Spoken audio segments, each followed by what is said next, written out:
ஒரு காக்காய்க்கும் ஒரு கிளிக்கும் உள்ள கான்வர்சேஷன். காக்கா கிளியை பார்த்து என்ன சொல்லுது, கிளி காக்காவை பார்த்து என்ன சொல்லுது பாருங்கள்.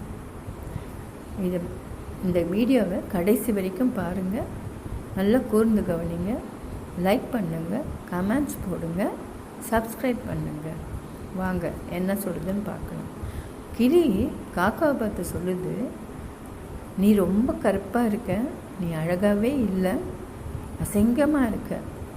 என்னை பாரு, நான் ரொம்ப அழகாக இருக்கேன், என்னை மூக்கு பார் ரெட்டாக இருக்குது, என் உடம்புல கலர் கலராக வர்ணங்கள் இருக்குது, நான் ரொம்ப அழகாக இருக்கேன், என்னை எல்லாரும் விரும்புவாங்க, உன்னை யாரும் விரும்ப மாட்டாங்க.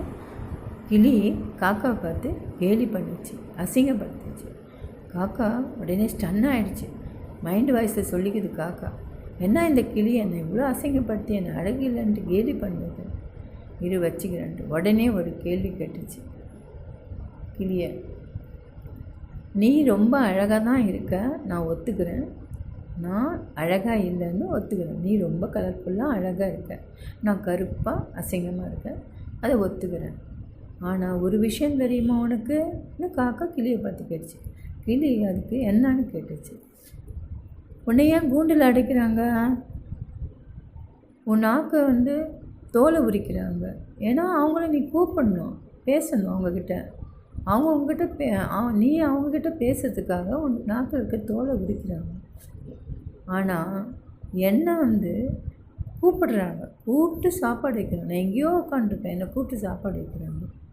ஏன்னா விசேஷ நாள்னால் உன்னை கூண்டில் போட்டு அடைச்சிடுவாங்க. ஏன்னா நீ அங்கேயும் எங்கேயும் ஓடி ஆடி விளையாடுவேன், அது அவங்களுக்கு டிஸ்டர்பாக இருக்கும், அதனால் அவங்க கூண்டில் போட்டு அடிச்சிடுவாங்க. ஆனால் நான் எங்கேயோ உட்காந்தவனை என் பேரை விட்டு கூப்பிடுவாங்க, அவங்க விசேஷத்தில் கலந்துக்க சொல்லுவாங்க. அப்போது எனக்கு சாப்பாடு வச்சு, வாழை இலையில் சாப்பாடு வச்சு, அவங்க முன்னோர்களை நினச்சி எனக்கு சாப்பாடு கொடுப்பாங்க. அப்போ பார்த்துக்கோ, என்னை அவங்க சொந்தக்காரன் நினச்சி எனக்கு சாப்பாடு கொடுக்குறாங்க. அது மாதிரி உனக்கு இருக்கா? இல்லை, விசேஷ நாளில் உன்னை கூண்டில் போட்டு அடைச்சிடுறாங்க. இதுலேருந்து பாரு, நான் அழகாக இருந்தோம், ஏன் ஒன்று அந்த மாதிரி பண்ணுறாங்க? எனக்கு அழகே இல்லை, அசிங்கமாக இருக்கேன், என்னை அவங்க சொந்தக்காரங்களாக பாவித்து எனக்கு சாப்பாடு வைக்கிறாங்க. இதுலேருந்து பார்த்துக்கோ, அழகு முக்கியம் இல்லை. சரி, இப்போ நீ என்ன பண்ணுற, நீ போய் இப்போ கூண்டில் போய் படுத்துக்கோ. நான் நல்லா எனக்கு ஒரு இடத்துல சாப்பாடு வச்சாங்க, நல்லா வயிறார சாப்பிட்டேன், நான் அப்போ போய் தூங்க போகிறேன்ட்டு காக்கா பறந்து போய் மரத்து மேலே ஏறி உக்காந்துடுச்சு, தூங்க போயிடுச்சு. கிளி அதை யோசனை பண்ணிக்கிட்டே போய், ஐயோ நம்ம சொன்னது தப்பாயிடுச்சா என்னன்னு தெரியலையேன்ட்டு போய் கூண்டில் போய் உக்காந்துடுச்சு. இதுலேருந்து பாருங்கள், அழகு முக்கியம் இல்லை,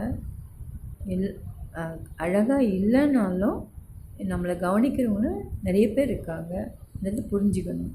அதனால் நீங்கள் யாராவது அழகு இல்லைன்ட்டு அசிங்கப்படுத்தாதீங்க. அவங்கள அரவணைச்சி அவங்கள ஆதரவாக இருந்து அவங்களுக்கு உதவி செய்யுங்க. இதுதான் நமக்கு கடவுள் சொன்ன வழிகாட்டி.